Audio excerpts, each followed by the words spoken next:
Welcome to the Debrief, where we talk with the Washington Examiner's top journalists about the headlines they're covering this week and where the story's going next. I'm Sarah Westwood, and I'm here today with senior political correspondent David Drucker. And David, Biden, it seems, is finally talking a lot about inflation, and you just mentioned to me off camera you're seeing headlines about how much he cares about high prices everywhere. Is it too late for him to make that kind of pivot credibly? Well, it might be too late in that in a midterm election cycle where the president and his party are under threat, things tend to metastasize politically rather early. In other words, even though voters may not really tune in to the midterm elections until after Labor Day, the ads have already been running for several months. They're getting heavier as we head into the summer. All of this stuff used to wait. Didn't really happen in the off year. It waited for Labor Day in the on year, which we're in. But both parties are spending millions of dollars to influence voters as we speak. And it's often what we've learned from midterm election cycles is that voters' opinions hardened rather early on, and it often can take a very dramatic event to turn things around from the historical norm, which is the president's party loses seats in midterm elections. And of course, Democrats have a 5-seat majority in the House, a 0-seat majority in the U.S. Senate.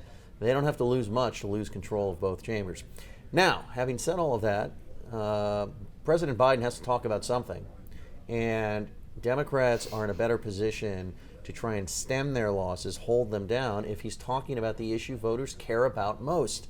And even though there are all sorts of issues that will poll, whether it's climate change, whether it's concern about abortion rights, whether it's concern about border security, I could go on and on and on. Voters care more, generally speaking, definitely Republicans, but independents, and they're key, they always are, care more about inflation and rising gas prices, rising grocery prices, than any other issue. And when you're a politician running for office, look, you're free to talk about anything you want. But if you don't talk about the issue that voters want to hear from you about and offer ways to make their life better on that issue, you're going to run into trouble.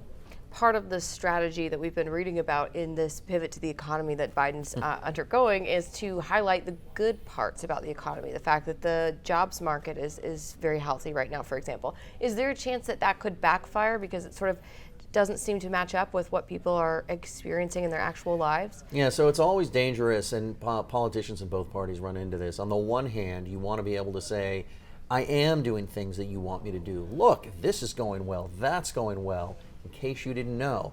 Because if you down talk your own economy, of course, people are going to say, well, you're in charge, so what do you plan to do about it? So it's always a balance. You have to show voters that you're doing things to address the problems they're concerned about, and that maybe things aren't as bad as they think. On the other hand, if you don't acknowledge their problems, if you act as though they don't have any problems, they're just going to, kind of give you the Heisman and just, tell you to walk away, and they're going to walk away from you, and they're going to say to themselves, he doesn't or she doesn't seem to understand. Like, inflation's a problem. I need a solution. Don't tell me how great the economy is when I'm paying $5 for a gallon of gas when, milk is costing me double, or whatever the case may be. So you have to do both, and it's tricky. It's much easier politically, in a sense, to be the out party. All you have to do is say, that person's messing it all up. Sure, you have to offer positive solutions, but nobody's going to really scrutinize whether they're going to work or not. All you have to say is, they're messing up, they're in charge, put me in charge, things will be better.